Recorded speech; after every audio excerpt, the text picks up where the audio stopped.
everyone. Today in this video we are going to cover the first chapter of class 10 chemistry which is the chemical reaction and equations. तो आज हम पढ़ने जा रहे हैं class 10th की chemistry और साइंस बुक का फर्स्ट चैप्टर जिसका नाम है केमिकल रिएक्शन एंड इक्वेशन। तो देखो हम केमिकल रिएक्शन की जब बात करते हैं तो हम बात कर रहे होते हैं केमिकल चेंज की।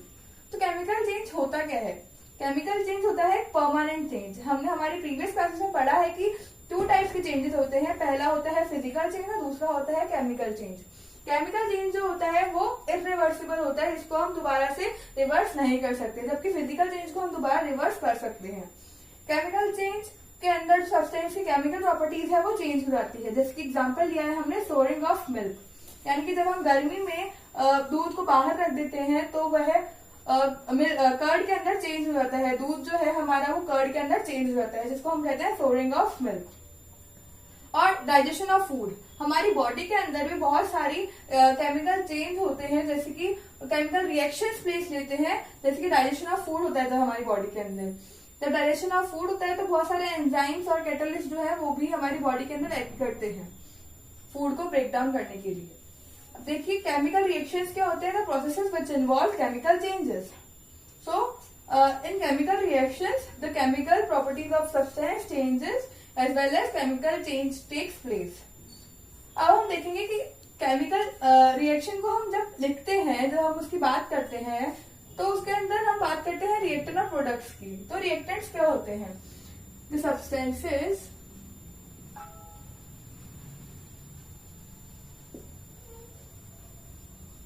which take part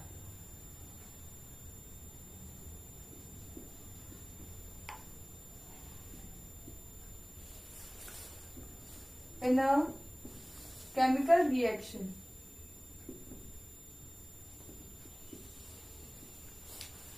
यानी कि जो सब्सटेंस है केमिकल रिएक्शन के अंदर पार्टिसिपेट करते हैं उनको हम कहते हैं reactants.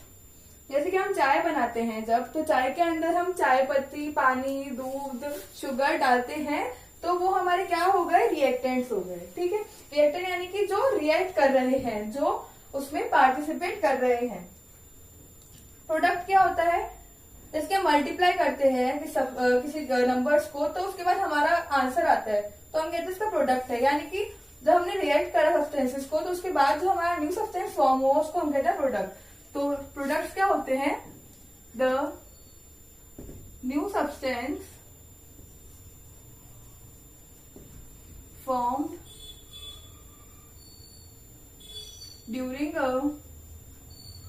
during a or we can say that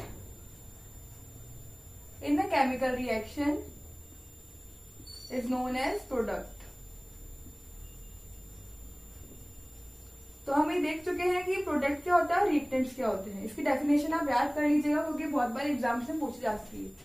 अब हम बात करेंगे आइडेंटिफिकेशन ऑफ केमिकल रिएक्शन की, जो हम कर रहे थे। तो अब इसमें हम देखेंगे कैरेक्टरिस्टिक्स ऑफ केमिकल रिएक्शन, यानी कि केमिकल रिएक्शन जब होती है तो उसके क्या कैरेक्टरिस्टिक्स होते हैं। जैसे कि हम किसी इंसान को देखकर भी पहचान जाते हैं कि वो इंसान किस नेचर का है, उस तरह से हम केमिकल रिएक्शन को भी पहचान सकते हैं उनकी कैरेक्टरिस्टिक्स की मदद से। तो पहला कैरेक्टरिस्टिक जो मैंने लिया है वो है इवोल्यूशन ऑफ गैस, यानी कि गैस इवॉल्व होना। हो सकता है जब हम किसी दो चीजों को रिएक्ट करें, जिसकी मैंने सब्सटेंस ए लिया और सब्सटेंस बी लिया, तो उनके साथ उनकी जो रिएक्शन है, जो प्रोडक्ट बना सी, उसके साथ में गैस भी इवॉल्व हो। हम इसके एग्जाम्पल भी फर्दर डिस्कस करेंगे। तो देखिए कि मैंने क्या कहा कि इसमें गैस इवॉल्व हो सकती है जब कोई दो सब्सटेंस रिएक्ट करेंगे। या फिर हो सकता है सेकंड कैरेक्टरिस्टिक जो है चेंज इन स्टेट, या फिर हो सकता है कि उसका स्टेट जो है वो चेंज हो जाए।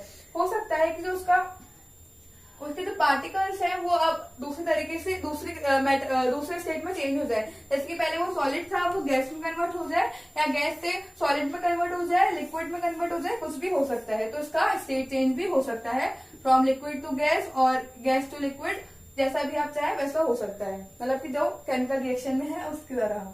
अब देखिए चेंज इन टेम्परेचर भी हो सकता है। चेंज इन टेम्परेचर यानी कि हो सकता है कि वो जो हमारा जिसमें हमने रिएक्शन करी है, जिसकी बीकर है, तो बीकर जो है वो पहले ठंडा था अब वो हॉट हो जाए, या फिर पहले वो बहुत गर्म था अब वो बहुत ठंडा हो जाए। तो ऐसा भी हो सकता है, यानी कि चेंज इन टेम्परेचर। हो सकता है कि चेंज इन कलर हो जाए, पहले मैंने जो सब्सटेंस लिया था उसका कलर जो है वो अब पहले ग्रीन था अब वो ब्लू हो जाए, या फिर पहले पिंक था वो रेड हो जाए, तो ऐसा भी हो सकता है। फिर हो सकता है फॉर्मेशन ऑफ प्रेसिपिटेट, यानी कि नीचे कुछ इनसॉल्युबल सब्सटेंस बन जाए, कुछ इनसॉल्युबल सब्सटेंस, जैसे कि हम पानी के अंदर जब सैंड डालते हैं तो सैंड जो है उसके अंदर सॉल्युबल नहीं होती और वो नीचे आकर जम जाती है, तो ये हो सकता है फॉर्मेशन ऑफ प्रेसिपिटेट। इसको प्रेसिपिटेट को हम पीपीटी भी लिखते हैं, तो आप ये याद रखिएगा। अब हम बात कर रहे हैं केमिकल इक्वेशन की। केमिकल इक्वेशन क्या होता है? Representation.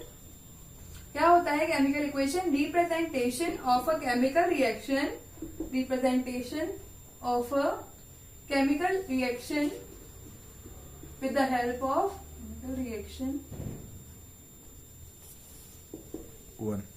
Representation of a chemical reaction, यानी कि उसको रिप्रेजेंट करना with the help of may be words हो सकता है, वो अगर हो सकता है सिंबल्स की मदद से।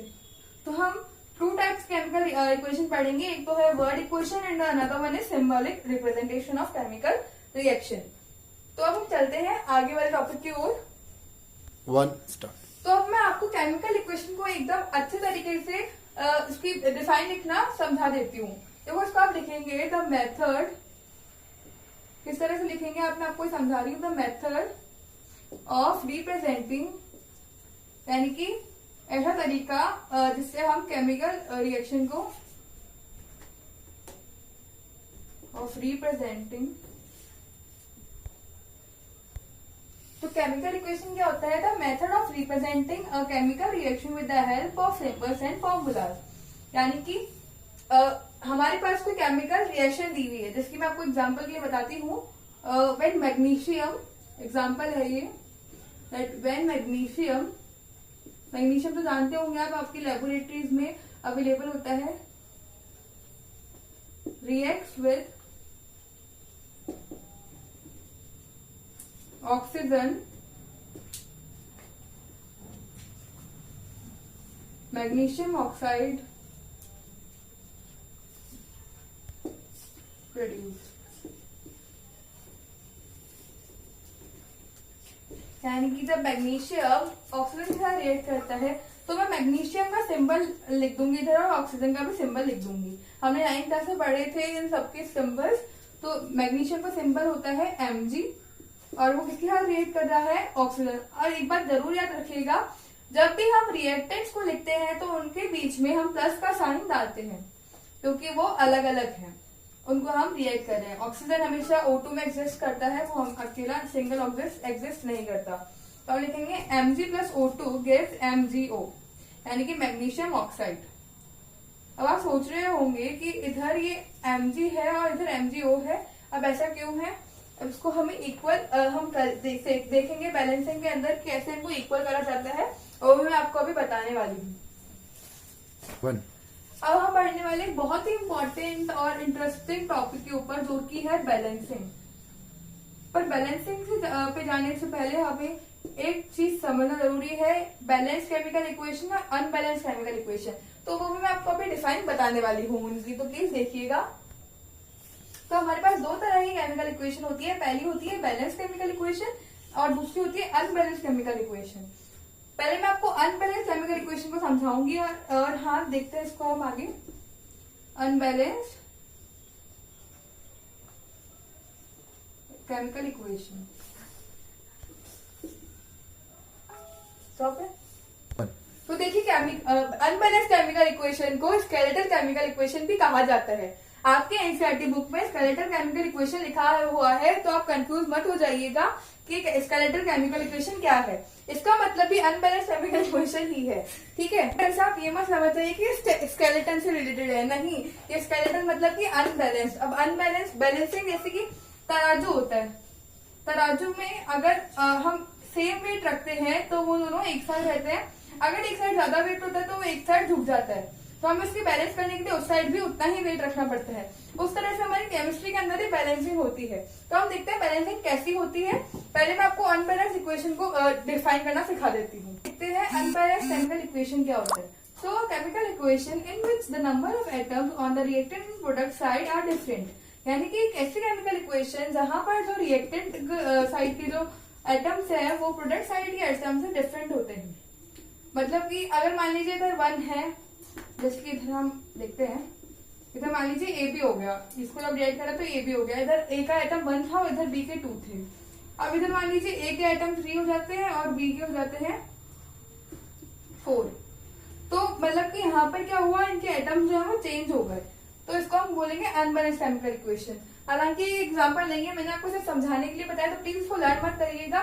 मैंने आपको ये इसलिए बताया ताकि आपको इजीली समझ में आ जाए। तो हम इसके एग्जांपल देखते हैं।